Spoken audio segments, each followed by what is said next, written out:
Good afternoon, everyone. It's Jeremy Benamy and Elon Goldenberg from J Street here on Word on the Street Live.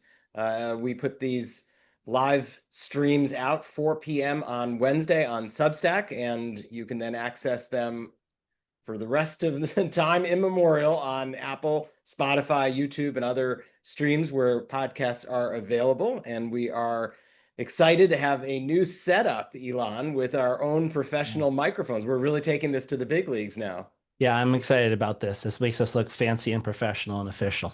Exactly. And that's how we've been able to land such an esteemed guest this week, Congressman Ro Khanna of California's 17th District, Silicon Valley, in his fifth term in Congress and really emerging as a thought leader for both the progressive movement, but also on foreign policy for the Democratic Party.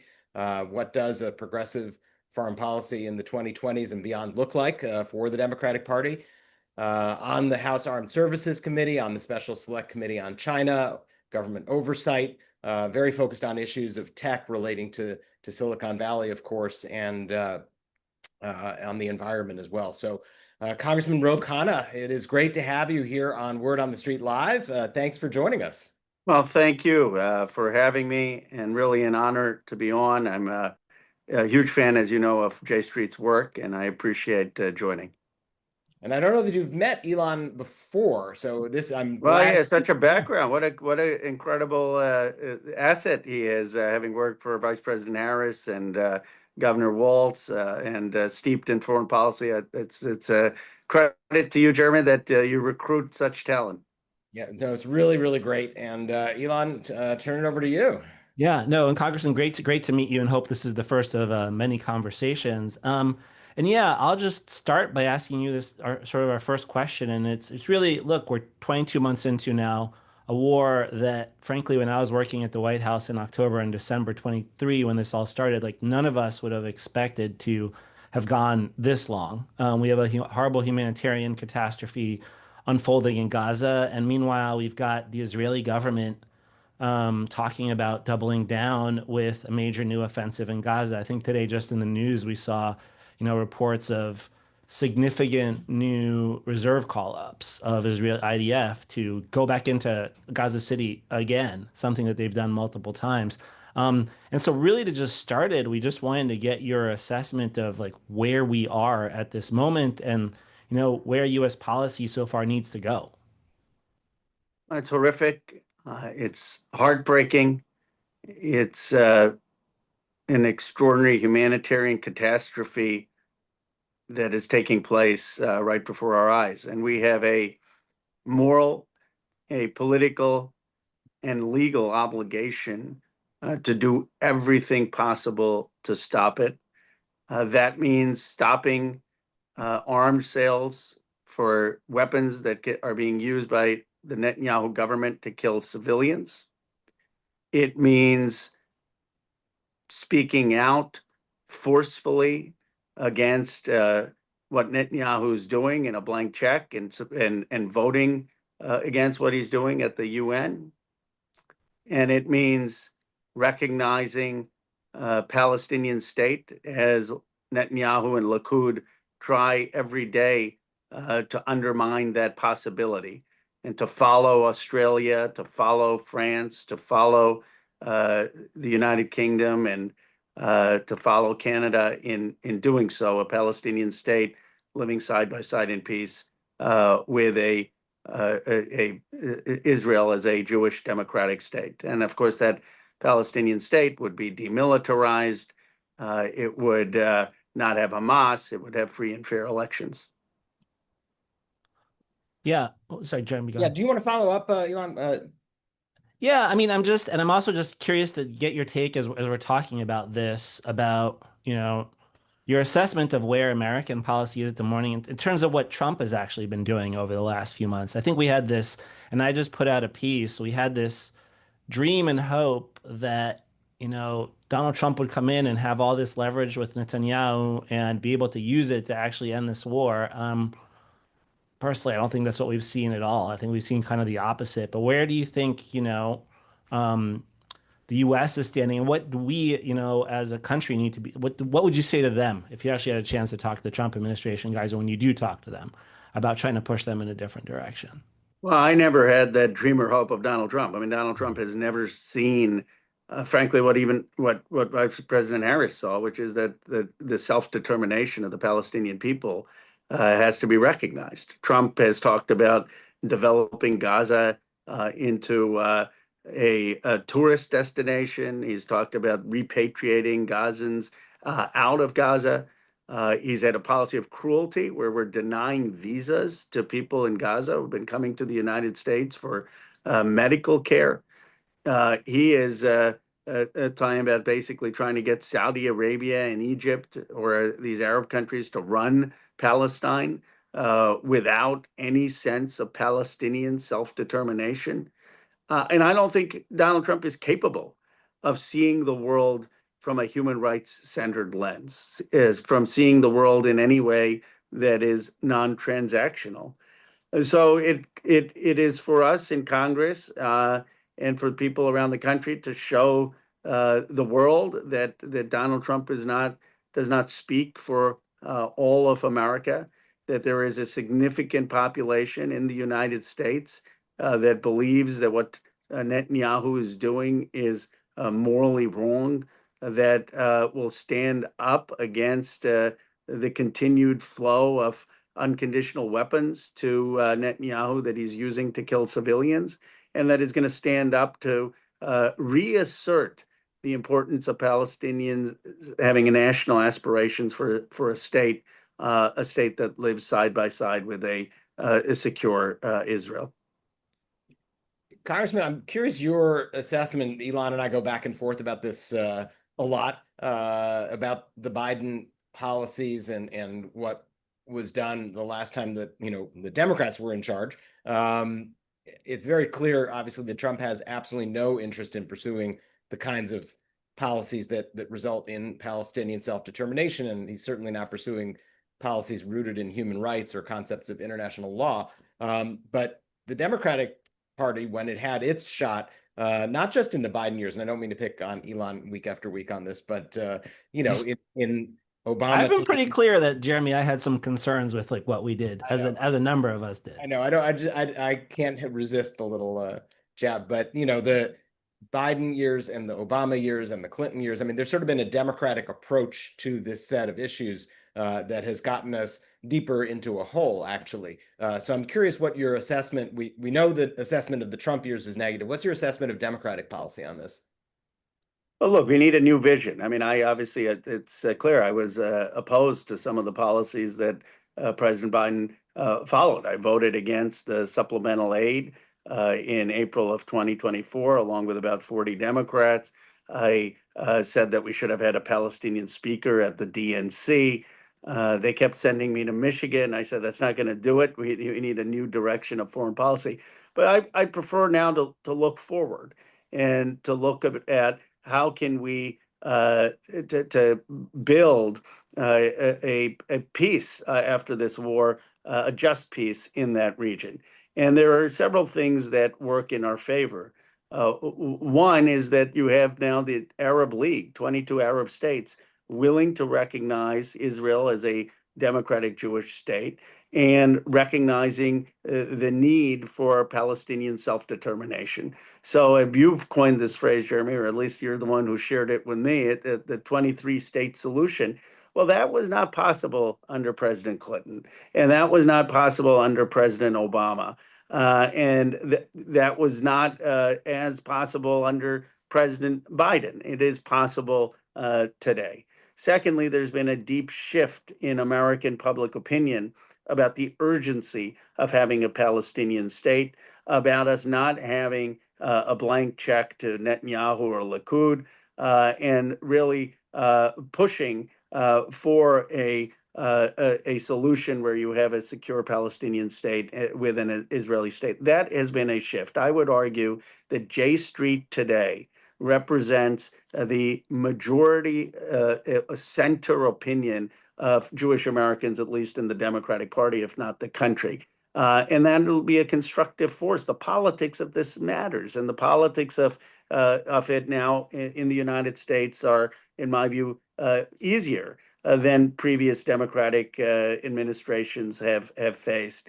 And third, it's just shocked the conscience of the world. What's going on? The October 7th shocked the conscience of the world with the killing of 1,200 civilians. The fact that you still have hostages has shocked the conscience of the world. I mean, the young man who was emaciated and on the front pages of some of the papers.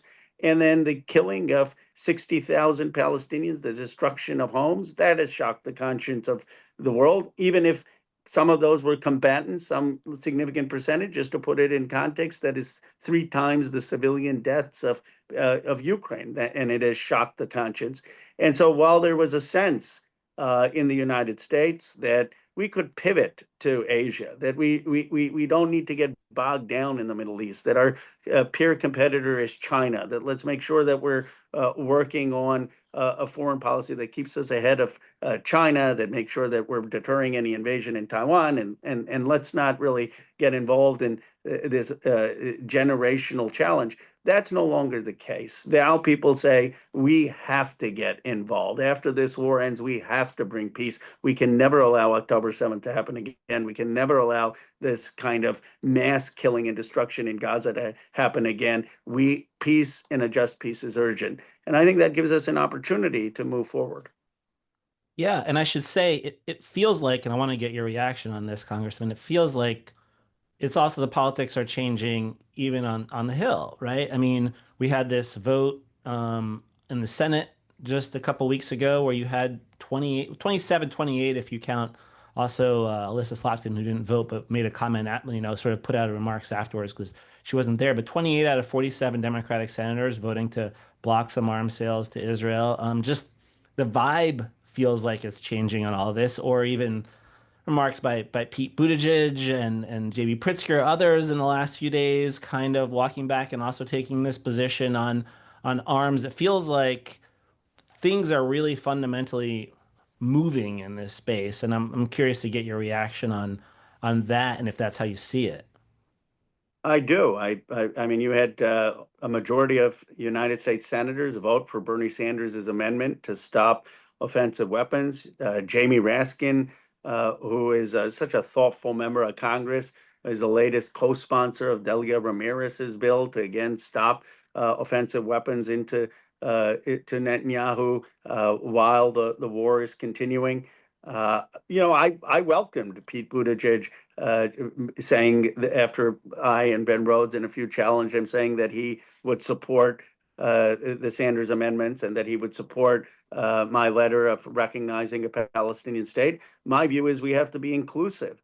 And I know people. I have a lot of respect, for example, for Secretary Blinken. I think his heart is in a two-state solution. We need an intergenerational, broad coalition in the United States to be able to bring peace. I don't think the solution is to either write off Mamdani and that wing of the party, and I don't think the solution is to write off people with years of experience like Secretary Blinken. I think the question is how do we bring together the moral energy of young people and the wisdom of people who have been trying to solve that issue and say America is going to be united in getting a two-state solution, and we're going to get it done. And I believe there's a historic opportunity to do that. Yeah, I wanted to ask you about the other side of the aisle because we're really aware of this sea change in the Democratic Party, and as you said, I think J Street is really carving a center lane in all these discussions and bridging a lot of these differences. But I also see some movement on the Republican side, and you paired with Tom Massey on the War Powers resolution, and we're seeing parts of the younger MAGA movement in particular that are really offended by what is happening in Gaza on a moral level and are speaking out against it in ways that I would never have expected to see happen. And so I'm curious if you see some sea changes on the Republican side as well, and whether that also creates some opportunity. I do. I think there are two things going on. One is people are just tired and weary of war. They were weary of 20 years in Afghanistan. They recognized that the decision to stay that long was a mistake. They recognized that the Iraq War was a mistake. They understand that the consequences of the Libya invasion didn't turn out as expected. They understand that Yemen was a mistake, and they want to invest here in our country, in our schools, in our communities, in our jobs, and not have billions of dollars going overseas. So they recognize that when we have these strikes on Iran, it's not just one and done. Now we have a stronger force posture in the Middle East. We have to spend more money in protecting our troops in the Middle East, and they don't want to see all of those resources going to a over $1 trillion Pentagon budget with defense contractors when it could be invested at home. And the second thing is the Americans, we like to think of ourselves conceived as a moral nation, which stands up as a moral leader of the world. And it shocks the conscience when you see pictures of children and women starving and dying. So I think that there is an opportunity for the Democratic Party to say we are going to renew America's moral leadership in the world. Yes, we are going to defend America's interests and security, but we're also going to exert statesmanship and diplomacy and help build up other nations that seek to have a democracy and economic development. I'm reminded, and I won't be too long, I was just in Atlanta. I met Jason Carter, President Carter's grandson. We had both interned for President Carter together in 1996. And one of my great honors after President Carter, in the last 10 years, I got to see him preach in Sunday school. And he said, you know, how he defines a superpower is, wouldn't it be amazing if the leaders of the world came to America and looked to the American president, American leaders, to see how we could bring peace, how we could solve problems, how we could move the world towards a greater justice. That's what it means to be a superpower. And I think that that is what a lot of young people around the country, both Democrats and Republicans, want to see. Yeah, and I'm interested. I know you've got a follow-up, Elon, but I just want to quickly jump in on the Carter thing because Yeah. Carter is my political idol, and I started out working in his presidential campaign as a high school intern in 1976. So Wow. you've hit a real nerve there because Jimmy Carter is really the exemplar of what president can be in terms of U.S. moral leadership, and I'm just so excited that the executive director of the Carter Center's board is going to be joining J Street's board in the coming year. Oh, wow, just, that's incredible. Cement the tie there. So just thank you for bringing him up, and what a memory, and he's such an incredible inspiration. Back to you, Eli. Yeah. No, and I was just gonna follow up. Like, we're talking about all the different people that we need to be engaging, from Jimmy Carter to the worlds of like Tucker Carlson and Theo Vaughn. And I know, Congressman, you've actually engaged in with some of those like types of personalities, like and gone on and talked to them about some of these issues. And I'm just interested to get your take and how you're trying to communicate with them, and like just reach the broadest community possible, including some of these voters who used to vote for Democrats, especially amongst young people, and have kind of pulled into the Trump world, and the role that this issue has played in that. Look, I think there are two ways the Democratic Party can go, and I understand that there is a desire to say we have been stomped upon, we need to push back, we need to fight, we need to take on MAGA, and of course we need to take on the unconstitutional actions of this president and use every means in our disposal to stand up to this president. But I don't want to see a race to the bottom. This is a country that is exhausted. This is a country that is so deeply divided. This is a country that is tired. This is a country that sees the income inequality and wonders why my district has $14 trillion with 5 companies over $1 trillion, and the American dream is out of reach for so many. And they are hungry. They are desperate for leadership that is going to say, there is a better way for America. There is a better way in terms of our moral leadership. There's a better way to bring this country together. There's a better way to solve our economic divides. And the Democratic Party is going to provide that conviction-driven politics. And you know what? That's what John F. Kennedy did. That's what Jimmy Carter did. That's what Barack Obama did. That's what Bill Clinton did. Our party, in its DNA, has an aspirational vision for America. And I hope we don't lose that. I hope that's the direction that ultimately go. While we fight, we provide an alternative. And that's why I go on these programs, to try to find that common ground, to find that sense of what can be a vision that brings this country together. I call it a new economic patriotism, but there are other people who have other ideas. But what I do know is we have to engage and engage with respect. Yeah, and I'll say, before kicking it back to Jeremy, like some of these folks, like Theo Von, have actually been really like strong in terms of talking about the humanitarian crisis in Gaza, and that's a place to build bridges, even if on other issues you don't necessarily agree. And we gotta like that's definitely been our philosophy here, and me personally, my philosophy. I think Um, Theo Bond is so interesting. I told him this because and I mean this in a very positive way, like the Forrest Gump of podcasters, is that he represents the average American sentiment. I mean, he spends time not talking to members of Congress and policy aides. He talks to his buddies who are in comedy, or truck drivers, who are blue collar, who have some of them who are college graduates, and he just gets a sense of their pulse. And you know what? This is a kind country. It's a moral country. It's a good country. And they see what's going on and they say, not with our tax dollars. No, that's not who we are.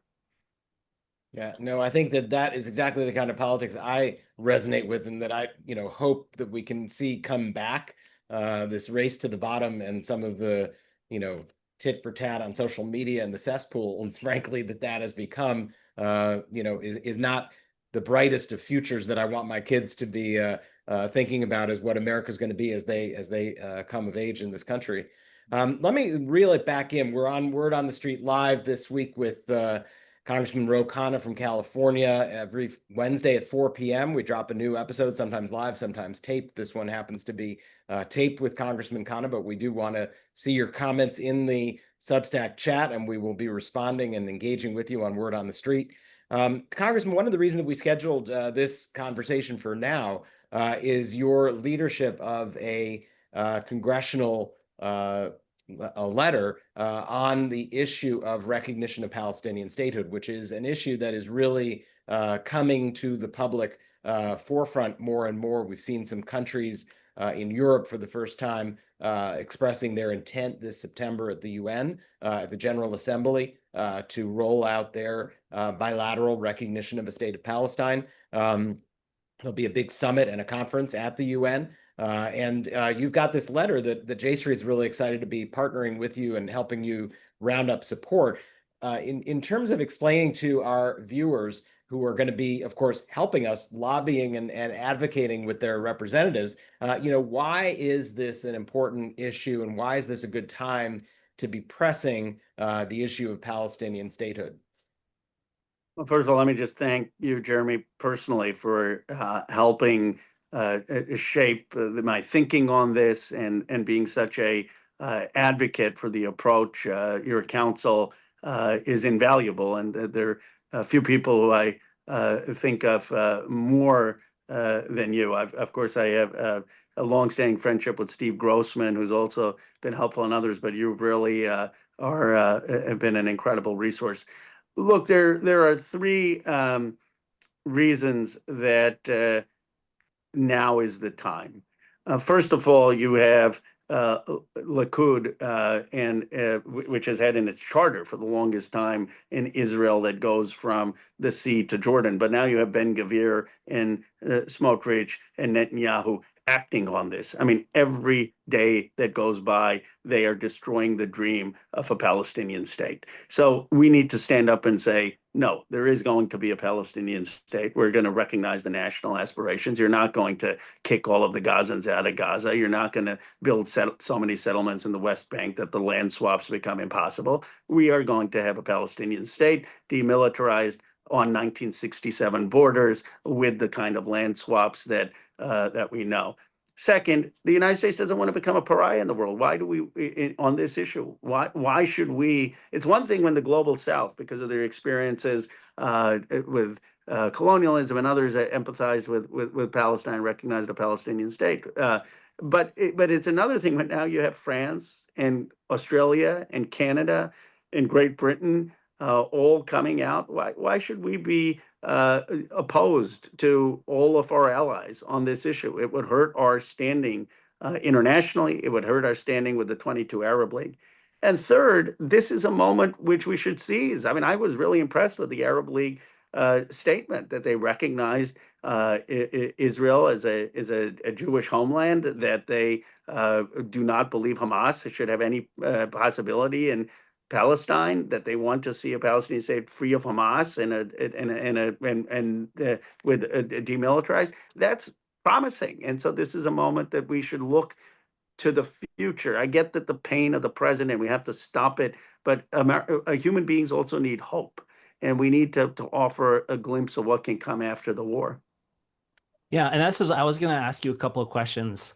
I'm going to put on my skeptic hat for a second, only to Of just give you course. a hard time and give you like the opportunity to respond, because I know this is what we're going to hear. I mean, obviously, I work at J Street and I support this, but these are the two pushbacks that we get. We can do them one at a time. The first is like, what does this actually do? Why take this symbolic step now? Let's just focus on ending the war in Gaza. How do we respond to people who are going to go at you at that direction? It's about seeing Palestinians' humanity and their aspirations and affirming that. And part of the reason for the conflict that has gotten to this point is too many people have not seen the Palestinian humanity. They have not appreciated that. And this is something that people will welcome in Palestine and will welcome around the world. So do I think that it is as urgent as stopping offensive weapons to Netanyahu? No. Do I think it is? But do I think it is important and makes a strong moral statement? I do, and especially when you combine that with the expansionism of Gavir and Smotrich and what Netanyahu are trying to do to make this impossible. It's the world saying, no, you will not erase Palestine.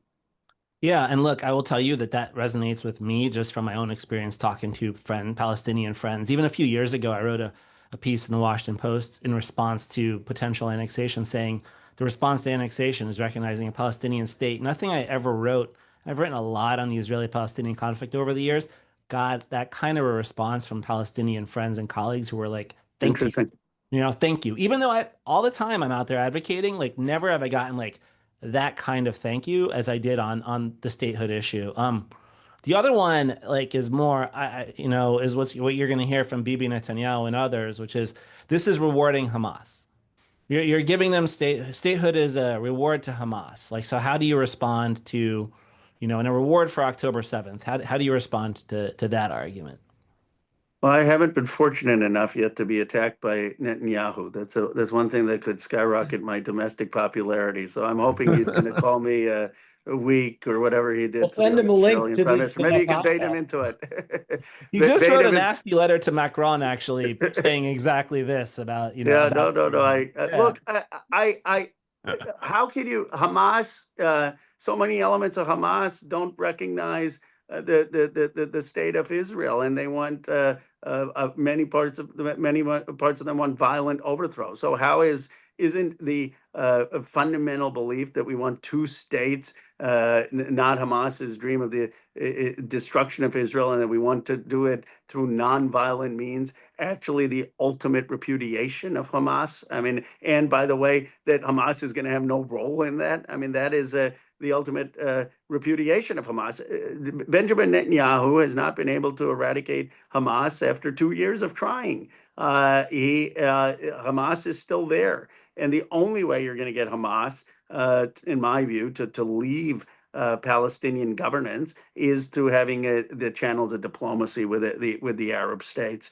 And so I would just say that it's not rewarding Hamas. It's actually figuring out how to remove Hamas. And then people say, well, this is punitive on Israel. I said, no, it's not punitive. This is about offering a new vision forward. It's about recognizing the hurt and anger of both people. I was talking about the Palestinian state and my call for that at a town hall in Reno. And a Jewish American lady came up to me and said, Ro, I really support what you're doing, but I've got to be honest with you. It pained me that you didn't talk at that moment about the release of the hostages and that you didn't talk about October 7th. And I said, I have so many times. And she said, just please, every time you talk about it, talk about both, because there's hurt and anger and pain on both sides, deep pain, deep anger, deep hurt. And this is about saying, how do we move forward? How do we, I don't, how do we take this incredible tragedy and offer some hope going forward? It's not punitive. It's a sense that we can't have nihilism in that region.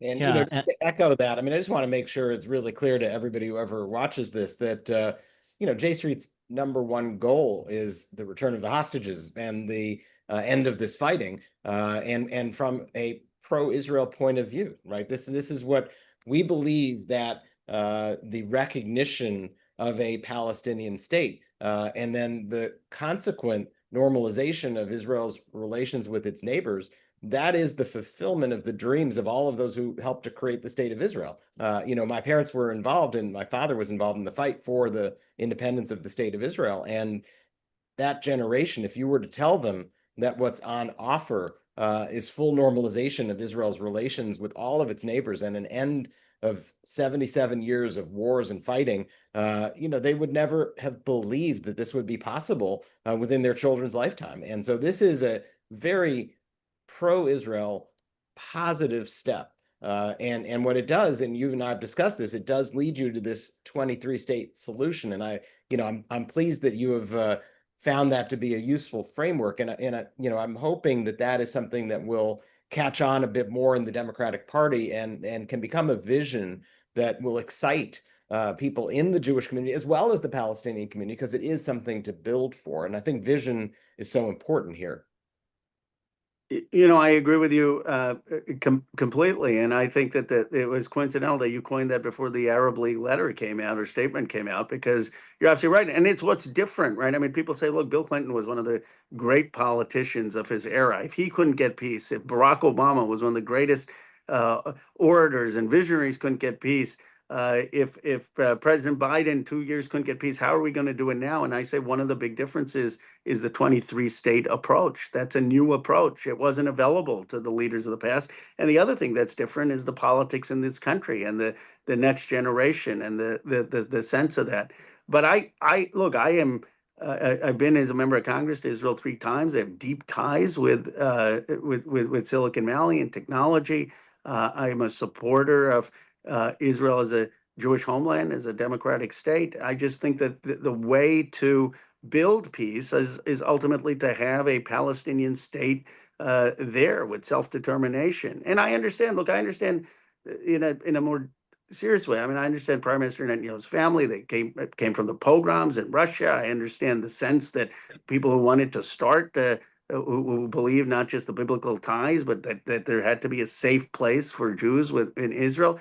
And my belief is what you and others are trying for is a way to do that, in the way Rabin did, in the way Shimon Peres did. I mean, Steve Grossman tells me the story about how when he was there in the 1990s with Rabin, and Rabin said, we're going to live side by side with the Palestinians forever. That's not going to change. And that's really where I think we need to go from a values perspective. I mean, look, I also think that the thing that's beautiful about the 23 state solution and this option now that's available, is that at first I think there was a lot of skepticism on the Palestinian side about it. But I think they've recognized now there's been a move there and an understanding there that this is not something to fight. This is something to take advantage of. And you've had to see that because they had genuine concerns. You're just going to cut us out. And I do worry that's still Bibi Netanyahu's view is let's just skip the Palestinians altogether. That's not our view, obviously. It's not your view, but and I think that made Palestinians and still makes Palestinians nervous. But I think they've realized like this is the pathway and the opportunity, which goes very much with your recognition, observations and letter and initiative. And also the other part of this that I just keep hammering home with folks is like, no, the Palestinian Authority is not perfect. They have like many challenges. I think in your letter you talk about the importance of continuing, reforms and democratic reforms. Like it's something that's long been our view and position on this. But if you look at these guys and what they are advocating for and trying to do, when you look at it and compare it to Hamas, there's just no comparison. The difference between one side that wants to use violence and one that is aiming for Palestinian statehood and completely objects to violence. And so that's the other argument that I make. I don't know if you wanted to hop in there. We can also move into one other area that I wanted to talk to you about, which was just also the work you did on Iran and just a couple months ago in terms of objecting to use of force there and where you think we are on that issue as well. Sure. Well, I would just say that if people read the letter, they will see that it is clear that there can be no Hamas. It is clear that there needs to be reforms in the PLA. It is clear that there needs to that there can be no arms. That it should be demilitarized. A Palestinian state. That is how everyone has talked about a Palestinian state. It is clear that there needs to be democratic election. So it's not this Lindsey Graham view that let's just have Jordan and Egypt or whatever, Jordan and Saudi Arabia run Palestine. It is centering Palestinian national aspirations. And then if they read Secretary Blinken's recent op-ed in the Wall Street Journal, they'll say, well, okay, all of those criteria are actually in the letter. And good people of different views can disagree about the sequencing. My belief is right now the recognition is important and will go a long way in setting a framework. But in terms of the actual stipulations of what that state would look like, I would argue that read Secretary Blinken's op-ed and read our letter, and you will find many of those stipulations in the letter. And that's why I'm hoping we already have 20 signatures on the letter in August recess, and I'm hoping we will get a big number and a big showing, because that really is the vision forward. On Iran, there were two things. One, let's just remember what President Obama achieved. After President Obama, with the help of Jake Sullivan and others, got the Iran nuclear deal, Iran did not enrich uranium beyond 5%. And there was IEAE inspection, and there was not a single documented case of them going over 5% that before Trump ripped up the nuclear deal. Those were the facts. Now, Obama didn't get everything. He didn't get the restrictions on the missiles, and ideally he was pushing for that. And you could have argued that we should have gotten that as well. But the path to that was to continue the diplomacy. Instead, Trump comes in 2018 and he rips it up. Then you start to see Iran cheat, documented cheating. Well, they're cheating after Trump ripped up the deal. And then you have a situation of 20%, I mean, it's 20%, 40%, 60% enrichment. And so this was a total problem created by Donald Trump and the failure to follow Obama's approach. Now Trump comes in and he bombs these sites, but you still have the nuclear fuel there. You've kicked out the IEAE, and you have a situation where maybe you buy yourself a year, maybe you buy yourself a year and a half, but you've done nothing to have monitoring of the program, and to make sure that the fuel isn't being enriched, or that they aren't going to be able to put the fuel when they rebuild the missiles within a year on nuclear capability. So it feels good from a short-term perspective, but it is not a long-term solution. And we, again, as a Democratic Party, should be following the approach Obama had to have a long-term solution. And if Trump did that today with a weakened Iran, I would actually support it. There are times I've supported Trump doing things in terms of diplomacy, but he's shown no appetite to do that.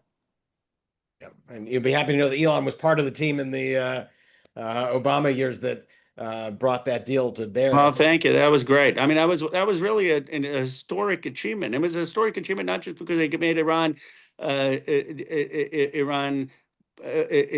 a path to not having a nuclear weapon. It was a reset after the overthrow of Mossadegh, which came about because Mossadegh wanted to nationalize Iranian oil, and the British didn't want that. I mean, the British, a lot of the challenges in the region were partly an outgrowth of British colonialism.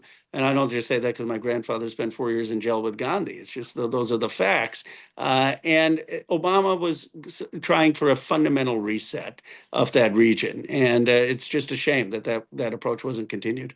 Yeah, and I wanted to say one thing, Jeremy, which is like I don't want to take too much credit for that. Like I worked on Iran like in the earlier years of the Obama administration, and was kind of out by the time they really got to the deal, but very strong supporter. And like I like to think that a lot of the work we did in the years previous like helped get us to that point. But anyway, but sorry. And I was just going to say that it was great to find out that we have something else in common, Ro, which is that my father was jailed by the British for his fighting against the British. So we have this. I did not know that.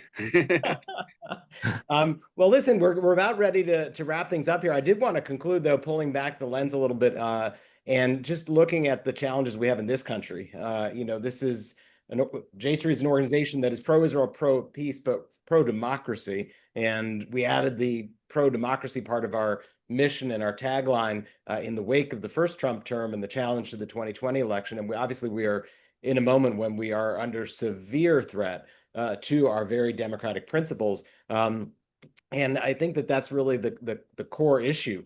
We work day in and day out on Israel-Palestine and on Iran and foreign policy and all of that. But I'm curious, as sort of some final thoughts, we're 6 months plus now into the Trump term. We've seen some of the things that they are trying to do. What do you think Democrats are getting right in taking this fight to the Republicans? What are they not getting right? What's the case that the Democratic Party needs to be making in order to win this battle in 26 and 28?